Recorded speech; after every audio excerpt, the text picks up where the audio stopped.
Indian premier লিগের IPL এর এবার আসরে নিলাম অনুষ্ঠিত হবে 16ই ডিসেম্বর। এবারও ভারতের বাইরে বসছে আইপিএল এর নিলাম। সৌদি আরবের রিয়াদে অনুষ্ঠিত হওয়ার পর এবার নিলাম হবে সংযুক্ত আরব আমিরাতে।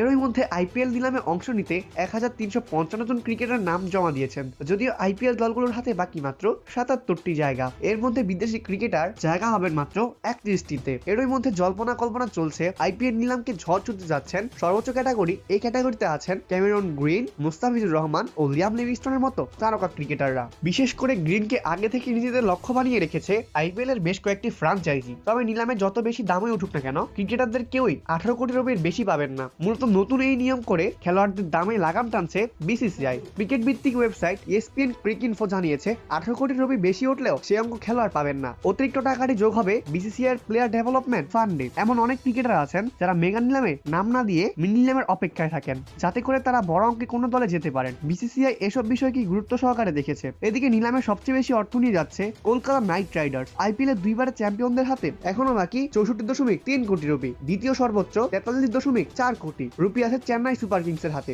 2023 সালে অস্ট্রেলিয়ার মিচেল স্টার্ক নিলামের ঝড় তুলেছিলেন। তিনি পেয়েছিলেন 24.75 কোটি রুপি। তারই সতীর্থ প্যাট কামিন্স বিক্রি হয়েছিলেন 20.5 কোটি রুপিতে। এবার সেরকম কিছু হচ্ছে না, সেটা আগে থেকেই ধারণা করা যাচ্ছে। ভবিষ্যতে এই নিয়ম কার্যকর হতে পারে মেগা নিলামেও। অপূর্ব দাস, প্লেবাস নিউজ।